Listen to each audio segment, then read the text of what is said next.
It is my pleasure to introduce our next speaker, my close colleague and friend, Dr. Paari Murugan, with whom I share the bone and soft tissue service. And just a few words about him. He's an associate professor in our department. He actually started to work here about 1 year, maybe 2 years before I came in 2015, I think. Yeah, maybe 1 year. 1 year. 2014 then. He's a wonderful teacher. He works very closely with residents, with fellows. He received the multiple teachers awards in 2015, 2018, and 2021. He's also an associate editor for the journal Diagnostic Pathology and a member of the CAP Cancer Committee. He also serves as the program director of the University of Minnesota Surgical Pathology Fellowship and the medical director for CTSI Biorepository and Laboratory Services. So please welcome Dr. Murugan. Thank you.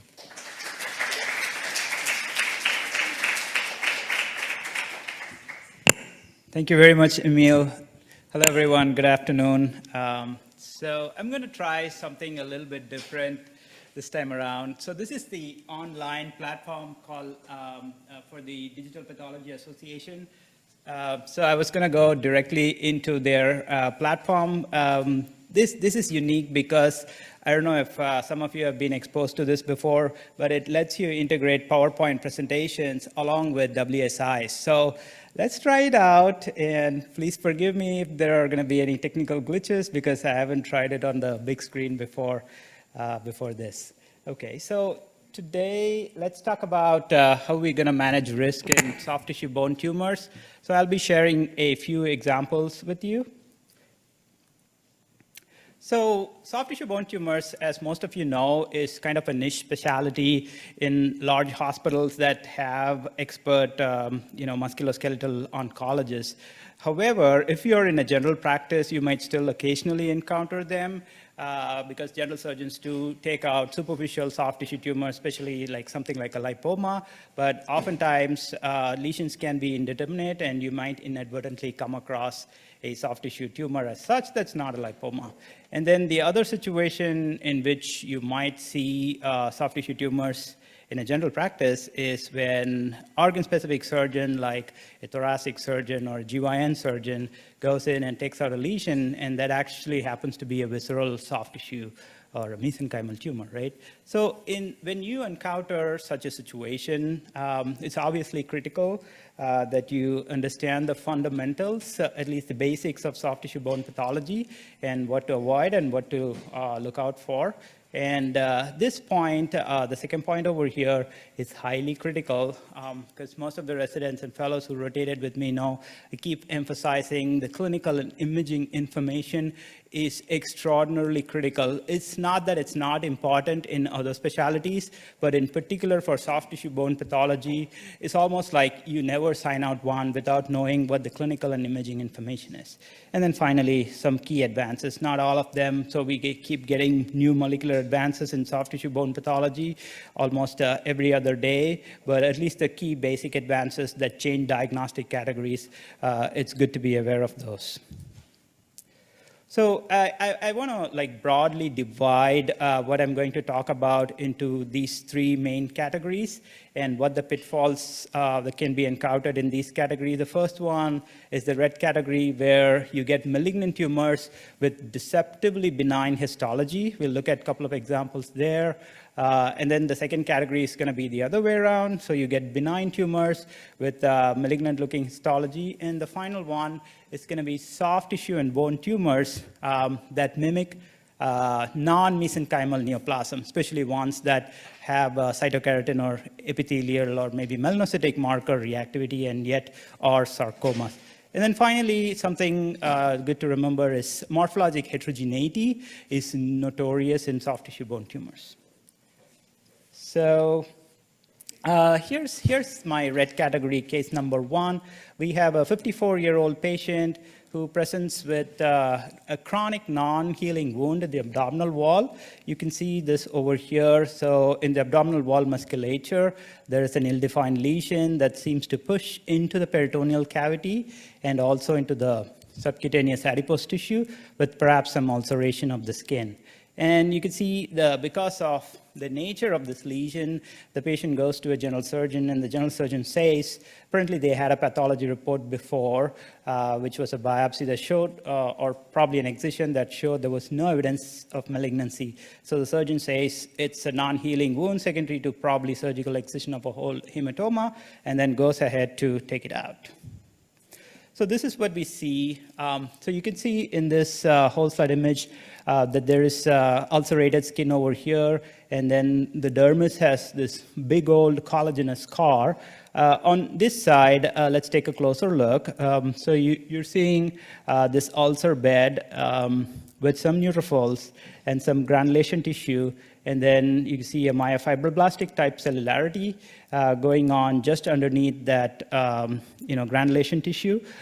So it kind of looks okay for granulation tissue. It can be exuberant sometimes, but as you look closer, you're like, maybe the nuclei are a little bit plump, maybe there are some nucleoli, maybe this is something else going on. And then you pull back, and then you see there is some kind of alternating fibrous areas here, myxoid areas here, again fibrous areas, again myxoid areas.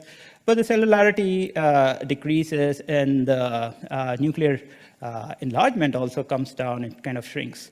The other thing, when you pull back to lower power, you see is there is this clear line of demarcation between what looks like a dense dermal scar over here and then this particular thing over here, right? So I will show you what we did on this particular case. This stain is MUC4 or MUC4. So you could see, again, MUC4 beautifully highlights the distinction between the lesional tissue over here and the scar. So it's diffusely strongly positive in the more cellular areas underneath the wound and also in the less cellular areas over here. So this can mean only one diagnosis in the setting, and that's going to be a low-grade fibromyxoid sarcoma that was mistaken for a healing wound. So another case here, just as an example. So this is a young patient, again, with a nicely circumscribed deltoid muscle mass. So the differential diagnosis that the radiologist had in this case, and the clinician also, was maybe this is a neural tumor or a myxoma, something like that. And then they give us a needle biopsy. So on this needle biopsy, we can see, again, very similar features from the last case, even lesser cellularity.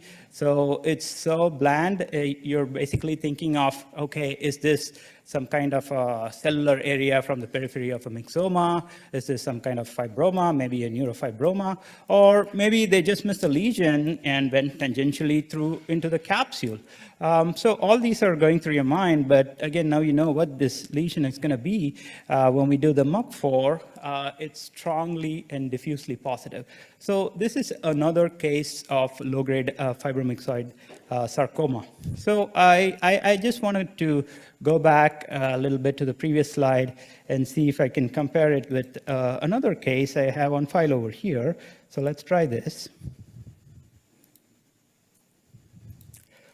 So on the left here, this is the low-grade fibromyxoid sarcoma I just showed you. Let's zoom in and keep it there. And then on the right side, this is a lesion that's been excised from a knee joint. This is a patient who had hardware failure, and then the hardware material leaks out and then forms a fibrotic scar reaction, right? And here you can see evidence of that foreign body type giant cell reaction. So if you polarize this, you will get all these material, which is basically the polyethylene that's polarizing. And then adjoining it, we also see more obvious evidence of giant cell reaction. You keep going, all this is a scar, scar, scar, everything is a scar, right? And then you get a big old scar here too, It's just that this scar also has some myxoid areas. So if you zoom in on any of the areas in this particular scar, you can see that there's hardly any difference between our low-grade fibromyxoid sarcoma and what is obviously a scar. So this is a huge pitfall, right? So I will show you a little bit more of this later on, but right now I want to show you a couple of other things that low-grade fibromyxoid sarcoma can do, right? Same patient, we get this abdominal mass which was resected with this area which we now know is low-grade fibromyxoid sarcoma, but I want to show you the other section over here. So we get these low cellularity areas that we saw in the biopsy and also on the excision of this patient, but as you keep scrolling, you come across areas that are much more cellular. So low-grade fibromyxoid sarcomas can undergo dedifferentiation, right? So that's something that we got to watch out for, and the cellularity can keep increasing, and it can even become pleomorphic at some point. And then the other feature I wanted to quickly point out here are these little pretty florets, right? So these are called hyalinizing giant collagen rosettes. So this tumor was previously called as spindle cell tumor with hyalinizing collagen rosettes. We don't use that name now because we know it's all part of low-grade fibromyxoid sarcoma. So the other sort of morphological variation with a slight genomic change is this lesion called as a sclerosing epithelioid fibrosarcoma, right? So you zoom into this, you see some areas that are similar to what we saw previously, but there's a lot of sclerosis over here. And then I want to show you some specific areas in this particular lesion. Let's go over here and zoom in. So you can see that the nuclei, unlike the LGFMS that we saw earlier, are very rounded, right? They're small, but they're rounded. But look at the fibrotic stroma over here. Right? This is almost like the what is called as an Indian filing pattern in lobular carcinoma of the breast, or plasmacytoid urothelial carcinoma, or diffuse carcinoma of the stomach. And this, if you do EMA, this is going to be strongly positive. So this is another huge pitfall in these tumors. One has to recognize that this pattern is possible in low-grade fibromyxoid sarcomas. So in conclusion for this case, so you have to remember, in order to avoid making a misdiagnosis, that this can be deceptively bland spindle cell lesions. So we have a extremely low threshold for doing the MUC4 immunohistochemical stain in our practice. Any lesion from especially a younger patient, deeper soft tissue mass, so do not hesitate to use MUC4 liberally, because that mistake is not worth it, because these tumors can metastasize, and they can metastasize very late. So we tell our oncologists that these patients have to be literally followed up for a lifetime. Okay. So another case in the red category over here. So this time we have a younger patient with a posterior knee mass. And you can see this little polypoid bony protrusion coming off of the backside of the femur in this patient. And apparently a biopsy was done earlier. And the radiologist, on reviewing this X-ray, says the findings remain in keeping with the histological diagnosis of an osteochondroma, right? So this looks appropriate at this point. I want to show you what we saw in the biopsy. So this is a biopsy. So if you look at this from a scanner perspective, you will see that there is sort of a cartilaginous gap over here. And then you could see sort of a periosteum or perichondrium on top. And then from the cartilaginous gap, there is a bony outgrowth, which is essentially enchondral ossification, which is the same as what you will see in an osteochondroma. So nothing seems wrong with the diagnosis of osteochondroma on what we see in this biopsy, and it seems to correlate with the radiology as well. But when you look closer at the cartilage, the chondrocytes here, there is something wrong, right? Because in an osteochondroma, if you look at the cartilage cap, you will see these lobules or clusters of chondrocytes. But it's all so irregular over here. And you can also notice that some of these chondrocyte nuclei also are starting to look atypical, very dark, right? And then you pull back and look at this so-called perichondrium. So what is actually going on here? So it's way too thick, right? And it is cellular. And if you zoom in, you will see the same atypical, very dark-looking cells, Okay, so what about the bone then? So is everything okay with the bone? It seems so from low power, but there is some fibrotic tissue in between the bony trabeculae. So typically in osteochondromas, you see marrow. Instead here, you see fibrotic tissue. Maybe that's just reactive change, right? So that's possible, but something is certainly wrong with the cartilage and the fibrous tissue. So what we did in this case is this stain. This is MDM2. Right? So on the MDM2, you can clearly see that this is diffuse strong nuclear reactivity in that fibrous stroma surrounding the cartilaginous cap. And not only that, even in the cartilage cap, I know it's folded a little bit, but you can still see all the chondrocytic nuclei that are strongly and diffusely positive, right? And not only that, you go in between the bony trabeculae and you see the fibrotic stroma where you can see the nuclei are strongly diffusely positive. So this is a case of parosteal osteosarcoma. It is not an osteochondroma, right? So I will show you an example from another patient of a related tumor, which is basically a low-grade osteosarcoma. Parosteal osteosarcoma has the same genomic and morphologic features as a central low-grade osteosarcoma. So this is a central low-grade osteosarcoma. Here, if you notice, you can see there is a bony outgrowth coming out, and you can see the same type of cartilaginous material, like a cartilaginous cap, and irregular formation without lobulations here, right? And then you go into the center of this lesion, we'll see all the marrow is gone. Obviously, the bony proliferation is highly abnormal. A couple of points that you want to notice here is that these long parallel trabeculae of well-formed bone, right? Long parallel trabeculae. And even here, you can see the long parallel trabeculae, right? And then you go in between these trabeculae, you see that it's very bland. It's a very bland fibrotic or fibroblastic proliferation. If you are just sticking to high power, it's going to be really hard to make a diagnosis of malignancy in this case, right? Another feature that I want to show is if you go to the area that looks like this, for example, right? So I focus in here and I show you this, and if I ask you, like, what do you think this most probably is going to represent? And most of you are going to say fibrous dysplasia, right? And you would be absolutely correct, just not in this case, right? So, yeah, so I just wanted to compare a case of fibrous dysplasia with this one. Let's see how this works out. So let's zoom in right here, somewhere around, right? And we'll stop here, and then anywhere in the fibrous dysplasia, you could just go in and just compare. So the bony trabeculae look very similar. In fact, the fibrous dysplasia looks more cellular and more hyperchromatic than our malignancy. So this is a huge pitfall, and one has to be aware of that. So let me exit out of here, and then I want to show you another feature that's also another big pitfall in cases like this. So focus on this area here, right? So I'm going to pull up another case for comparison. This time it's going to be this one. So let's zoom in here. Okay, so you see these irregular trabeculae of bone, some of them broader, and then this fibrotic material here. And then you go into this case of myositis ossificans, just zoom in anywhere.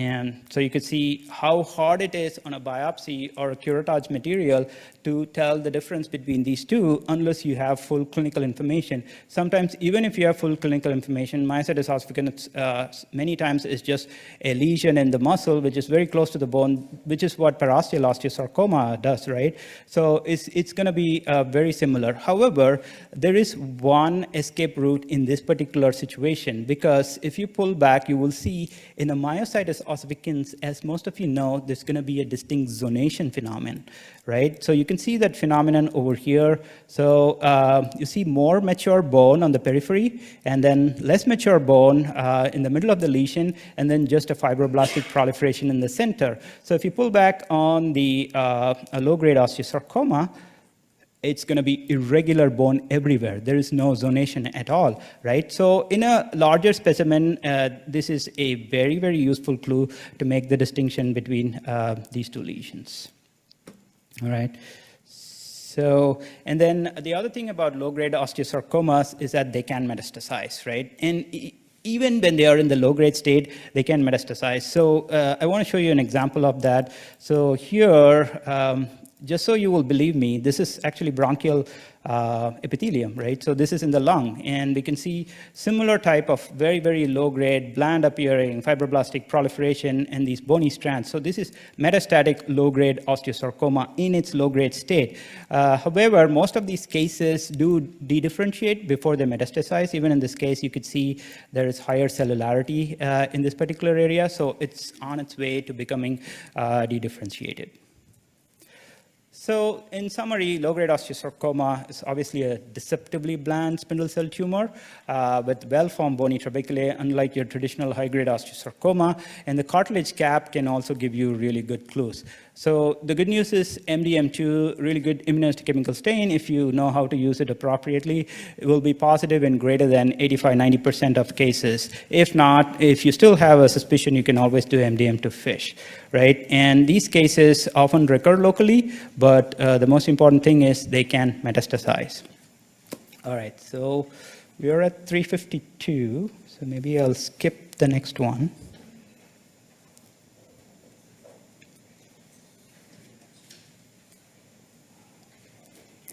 And go on to our first green case, right? So this will be a 24-year-old pregnant patient, so a young patient with a recently enlarging thigh mass, which you can see over here.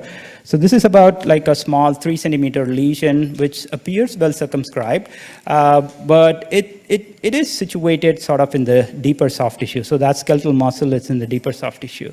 And then on further history, we see that the surgeon has recommended she needs to have prompt orthopedic oncologic evaluation. And the additional history we knew about this patient was during her previous pregnancy, she had the same lesion, but after her pregnancy ended, it reduced in size.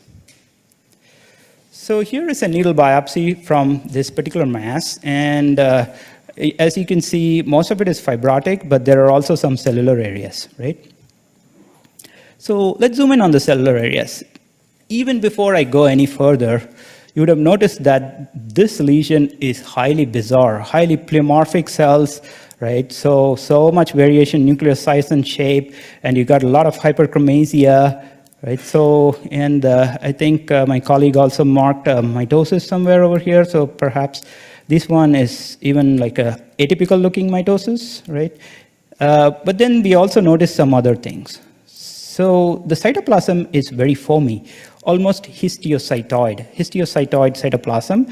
And in addition to that, the cells reveal their histiocytic nature by the fact that they do have this hemosiderin pigment inside the cytoplasm, almost like lysosomal digestion of hemosiderin pigment. So, and it was positive for histiocytic marker, also for factor 13A. Now, factor 13A is not entirely specific, but in this situation, it gives us a good clue to us a diagnosis. In addition, we see some collagen trapping here as well. So this is a great example of a benign fibrous histiocytoma with monster cells, so-called monster cells, especially if you put it in a context of a young patient whose lesion enlarged during pregnancy. Perhaps there is some hormonal stimulation as well. So this is a completely benign lesion that is mimicking a high-grade pleomorphic sarcoma. So I want to show you a few more examples of benign lesions that can do this. These are some of the lesions that most of you might encounter in routine practice. So here's a needle biopsy from a deeply located soft tissue lesion that was indeterminate by radiological examination. So if we zoom in, we will see it's basically a spindle cell lesion with some myxoid areas and also some pink areas. And but what meets the eye over here is the fact that you have all these really large nuclei, right? Large nuclei that are irregular, that have irregular nuclear borders and also very hyperchromatic. And it's not just focally seen. Throughout the lesion, you go anywhere, so you're going to see these nuclei, right? But most of you know the answer for this one. I'm going to reveal it right here. So when you do this particular immunostain, you know exactly what we are talking about, right? So it's a diffusely strongly positive S100. This is nothing but a schwannoma with degenerative or ancient change. And I want to show you another example over here, which is even worse than the biopsy we just saw. So as you can see from this low magnification, it's a nicely circumscribed, very, very small lesion, like smaller than a marble probably.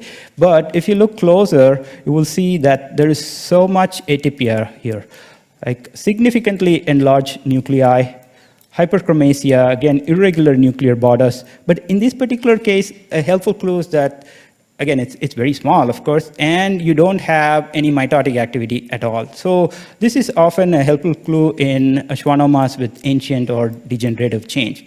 And then other soft tissue lesions can also do this. This is an example that many of our gynecological pathologists would be very, very familiar with. But this is a soft tissue lesion, not exactly a leiomyoma. We call it angiomyoma. So you can see all these blood vessels embedded in this lesion and the smooth muscle cells proliferating outside of it, right? So I want to take you to this particular focus. If you zoom in, you will see that there are these highly pleomorphic nuclei that, again, gynecological pathologists will say, oh, this is just symplastic change. Yeah, this is a symplastic change in a angiomyoma, just like what you see in a leiomyoma in the uterus. So finally, I want to end this topic with this particular case that we got recently in our practice. So this is a lesion that is fatty. It has some myxoid change, and it also has this ropey collagen, spindle cells. So all features look good for spindle cell lipoma, right? But then if you go into this area over here, again, you start seeing our usual culprits, the pleomorphic darker cells with larger nuclei. And in this case, though, if you zoom in, you will see it's not a single nucleus. There are multiple nuclei over here, arranged in a wreath-like fashion all around the cytoplasm. So this would be your Teuton cell, and that would make it a diagnosis of a pleomorphic lipoma. So spindle cell pleomorphic lipoma combination can occur, and that can sometimes trip you up if you're not aware of that entity. Right? So finally, I want to end with the case in comparison. So this is a patient with an older patient with history of Lynch syndrome. So obviously, they have propensity for developing malignancies. And this time, we have this huge mass, a rapidly growing gluteal mass, right? So let me compare this case with the one we had previously, our pregnant patient with the BFH. So I want to zoom in to anywhere on this high-grade pleomorphic sarcoma, right? And you see highly atypical mitotic figure and then highly pleomorphic cells, but you also see areas that have somewhat of a histiocytoid cytoplasm like we saw in the other case, right? That foamy cytoplasm. So if you go zoom in to this lesion, you know what you're going to see. You're going to see something that is very, very similar to this high-grade pleomorphic sarcoma, another huge pitfall. So the clinical context is so key in diagnosing these type of lesions correctly. So in summary, benign atypia in soft tissue neoplasms can morphologically mimic malignancies if one is particularly if one is not aware of these lesions. And the most common examples are the ones we saw, master cells in BFH, so-called ancient changes in schwannoma, and symplastic changes in smooth muscle tumors. And overall, most of these lesions have low mitotic activity and no atypical mitosis, except for in rare cases of BFH, you can have some atypical mitosis, but it still behaves in an indolent manner. And usually you don't see necrosis. So imaging and clinical features are really helpful in this type of setting. Okay, so this case is another green case, so you know what it's going to be. But let's look at the history. This is an older patient this time, so 78-year-old patient with a deeper mass. So there's a deep thigh mass over here, and it's located in the skeletal muscle, and it doesn't have circumscribed borders, right? So it's infiltrative all over. So the first thing you think of, older patient, infiltrative deep mass, is going to be sarcoma. And that's exactly what happened. So it was biopsied, and it was actually called an undifferentiated pleomorphic sarcoma. And then the surgeon sees this and says, I reviewed the MRI scan as well, I looked at the biopsy, and says this, certainly the findings are consistent with the diagnosis, right? And they are discussing chemotherapy and radiation therapy. So let's see what this biopsy actually showed, right? So here we see a very cellular lesion, and all the pink blobs, are the skeletal muscle bundles. So the skeletal muscle seems to be infiltrated quite diffusely by this highly cellular lesion. So we take a closer look at what's happening in the infiltrative lesion, and we immediately notice that, yeah, they were absolutely right in calling this undifferentiated pleomorphic sarcoma, because it looks so ugly, there is so much pleomorphism, and we also, if you look, like you could see mitotic figures that some might argue is even atypical looking, and then you see these huge cells that have an eccentric nucleus and abundant purple cytoplasm, almost like a ganglion cell-like appearance, right? So, but there's something that is weird about this case. So if you pull back, you will see that the soft tissue proliferation seems to be respecting the muscle bundles, right? So it's not really like playing apart and then destroying everything. It's kind of softly insinuating in between the muscle bundles. So that's kind of a clue. So SMA was done in this case, and it just proves to you that it's diffusely strongly positive. It just proves to you that this is a myofibroblastic proliferation. So this happens to be a case of proliferative myositis that mimics a sarcoma. So then we made this diagnosis, and then the surgeon comes back in 4 weeks and tells us that everything is improved. He's 95% okay now, and he didn't even want to do a follow-up MRI because there was no lesion to be found. So this was completely resolved in a matter of 1 month. No chemo radiation. So this is another example of proliferative myositis that was inadvertently excised before the biopsy. So you can see here that typical checkerboard pattern that we talk about in myositis, proliferative myositis. So you can see muscle bundles and then this type of myofibroblastic proliferation. This is a macro checkerboard, and then if you go closer, you will see what we saw in our biopsy, like the micro checkerboard where you see these myofibroblastic proliferation going in between individual muscle bundles. And similar to that case, so if you look at this, you will see these ganglion-like cells, right? So that's a clue for proliferative myositis. So then now we move on to another related lesion. This is a notorious lesion that's mistaken for sarcomas. It's like the poster child for a pseudosarcomatous proliferation. And most of you know what I'm talking about here. It's nodular fasciitis, right? So nodular fasciitis can sometimes go like, it most of the times goes up from the fascia into the subcutaneous tissue, but sometimes it can go into the skeletal muscle too. So in this case, we can see this lesion which is arising from the fascia that is just above the skeletal muscle, and it's so cellular, right? Cellular with myxoid change, and sometimes you can find the plump nuclei, and you can also find a large amount of mitotic figures over here.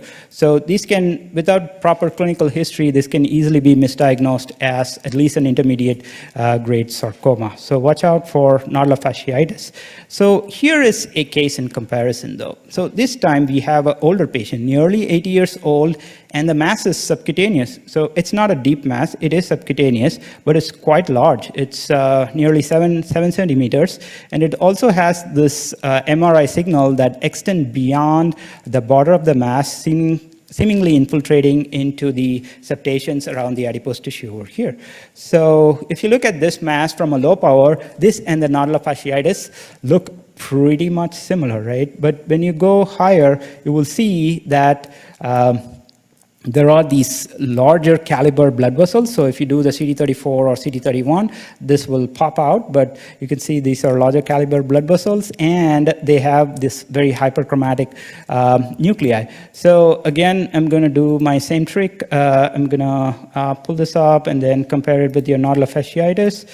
Most of you know what we're going to see here. So this is our case of myxofibrosarcoma, which we just saw in this older patient with a large subcutaneous mass. So myxofibrosarcoma can be very tricky because unlike most soft tissue sarcomas, it occurs in the subcutaneous tissue and not in the deep muscle. So I zoom in on my myxofibrosarcoma, and then you can like pick any area in this nodular fasciitis, and then just zoom in, right? So you could see how these look very similar, right? So without the proper clinical context, it can be almost impossible to distinguish between these two lesions. But when you do look carefully, you will see the nuclei are very hyperchromatic in the MFS, unlike in the nodular fasciitis. So I want to finish with a couple more pseudosarcomatous proliferations. So this is a patient who unfortunately had a testicular torsion and couldn't come to the hospital for a few days. And so when they resected his testicle, they found a large soft tissue-like mass around the torsed testicle, which was completely non-viable. And from a low power, you can see here that there is a huge hematoma, which is trying to resolve. And on the borders of the hematoma, you can see this spindle cell proliferation. So this, in fact, is an exuberant myofibroblastic or a wound healing type of proliferation that you find adjacent to areas of a hematoma. But when I zoom in, you will see why this can be so difficult, right? So when I first look at this, I'm like, it's a spindle cell angiosarcoma. And when you do ERG, maybe inadvertently, you will see that ERG is positive all over because you have so many blood vessels in here. And anywhere you look, you can easily identify mitotic figures in this particular case. So this pitfall is huge, but when you pull back, you know that whole picture, the testicular torsion, and you have this huge hematoma and this proliferation. So that's going to be a myofibroblastic proliferation. Another pitfall in this, if we don't have enough pitfalls right now, is the fact that these can be positive for keratin, right? So you do a pan-keratin, like an Oscar or A1, AE3, this is going to be, some cases can be strongly diffusely positive because myofibroblasts have the tendency to exhibit low molecular weight cytokeratin positivity, right? So if you are worried about sarcomatoid carcinoma, then you try some other markers, other keratins which don't have the low molecular weight cytokeratins, or you just add an SMA and you will see that this is all positive for SMA. So pseudosarcomatous proliferation or big pitfall, they can be highly cellular, mitotically active. Usually they have a short clinical history, unlike sarcomas, and some of them have genomic abnormalities like nodular fasciitis with USP6 rearrangements, but most of them don't. And as I said, low molecular weight cytokeratin can be positive, so you need to watch out for that. All right. So now I want to move on to our next category of tumors, that is the soft tissue neoplasms or sarcomas that mimic non-mesenchymal tumors, right? So I want to show a couple of cases, maybe a third case if time permits.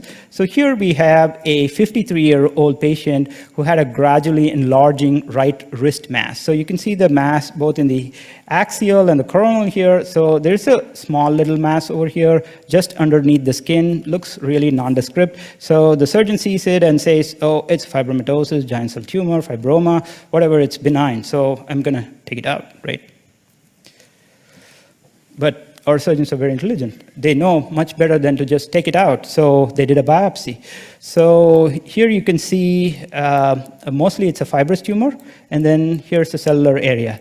So in the cellular area, we see there's some sort of organization here. So there seems to be a palisading of these nuclei. And then within the center of the palisade, so you see there is sort of a degenerative type of, maybe a necrobiotic type of, maybe a granuloma-like formation over here with palisading cells. So when you look closer at these cells, there's not really much going on. It looks like maybe inflammatory cells or maybe histiocytes around a granuloma, so doesn't look like much, right? So, but our residents know what I'm talking about here. This is EMA, and cytokeratin is going to show you the same pattern, right? So this is the necrobiotic area, and then all the tumor cells are diffusely strongly positive for EMA. And this is INI1, and you can see all the tumor cells have, the nuclei have lost INI1. So this is a case of epithelioid sarcoma that mimics granulomas, and it can be very small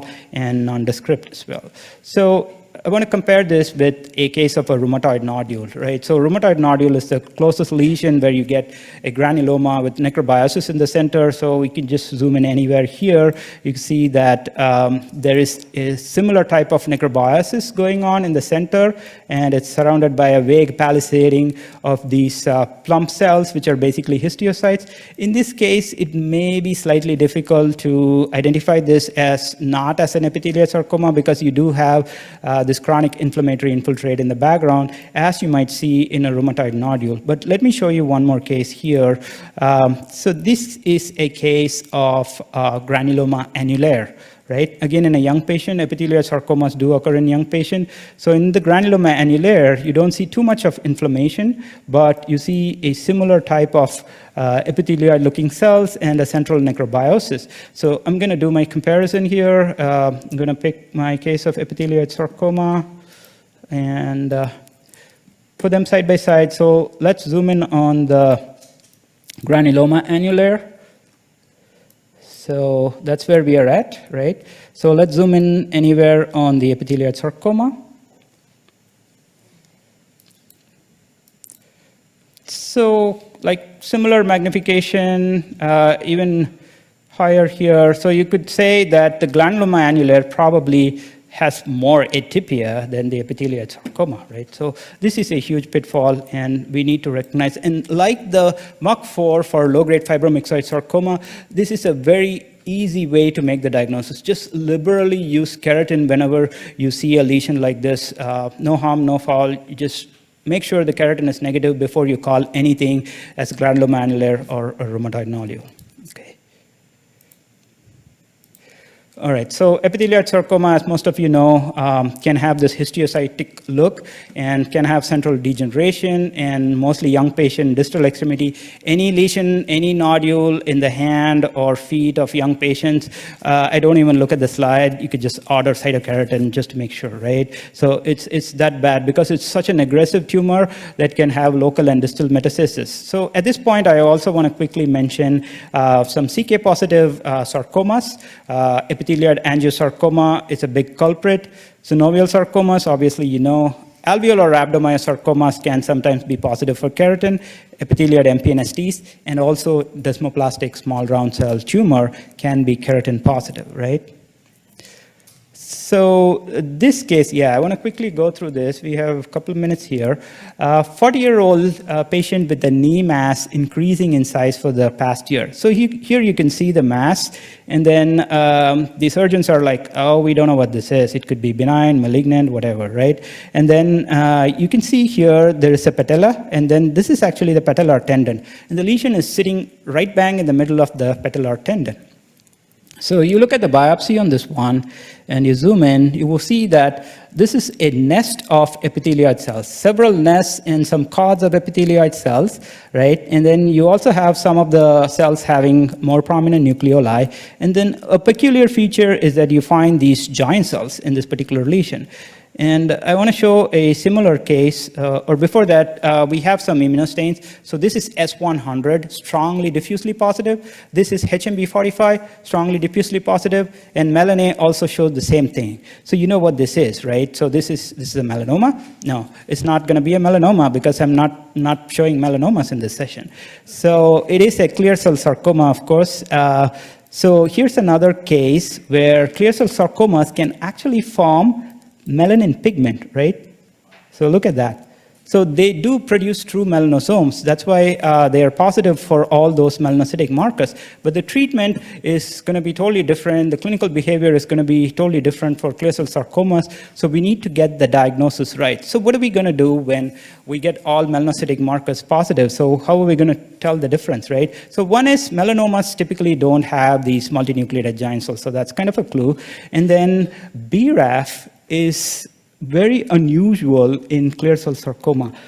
There are some case reports that say BRAF can be positive in bona fide clear cell sarcomas, but in most situations it can be useful if it's diffusely strongly positive, especially if the lesion has junctional activity and is associated with the skin, right? But then the confirmatory way to make sure it's a clear cell sarcoma is to do EWSR1, which is going to be positive, right? And you just also need to know the other melanocytic marker positive sarcoma is going to be a PCOMA. So I'm going to skip this case in the interest of time, but I do want to show you one last case in conclusion, this case X. Right? So here we have a 33-year-old patient with an index finger bone lesion and history of a cat bite, right? So very clear history here. And then the radiologists look at this and say, oh yeah, we see a lesion in the bone, the phalanx over here. It looks like osteomyelitis. There is some overlying cellulitis. So here's the kicker. You can see here, there was a diagnosis that we caught on this case from an outside institution which said epithelioid neoplasm with cytologic atypia, likely representing carcinoma, adnexal carcinoma, intraosseous squamous cell carcinoma. So the surgeon was pretty much blown away by this diagnosis, and they were like, okay, an expert soft tissue bone pathologist also saw this outside, and they concur with the above interpretation. So let's look at this slide and see what they actually saw. So I want to start here, down here. You see this cartilage, and then you see this bone. So basically, there's an exudate associated with this cartilage, acute inflammation, no problem. It's acute osteomyelitis. Same picture here, broken bone, inflammation, acute osteomyelitis.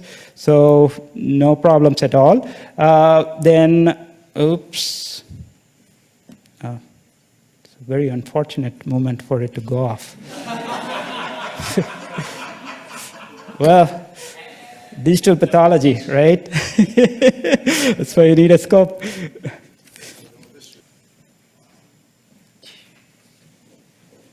Okay, here we go.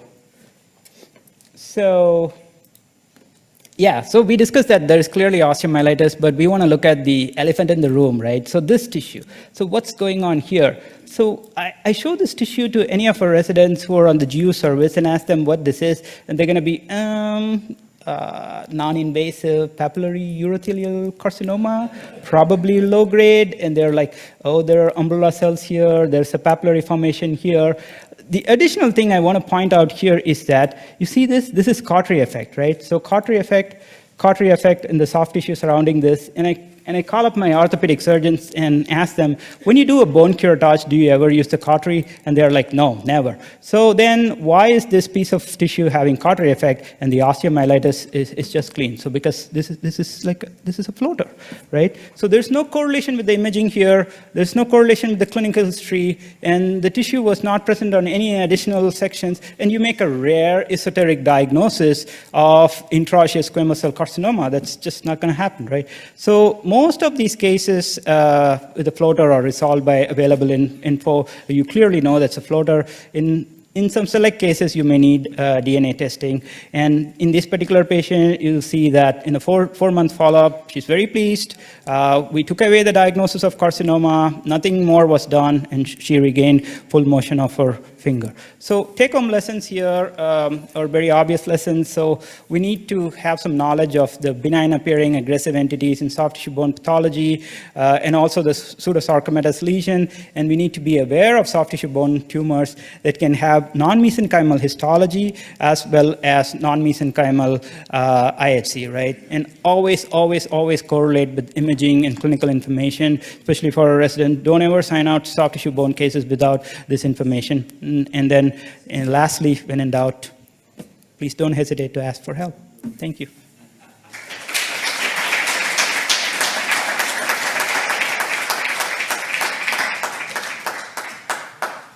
You made it, huh?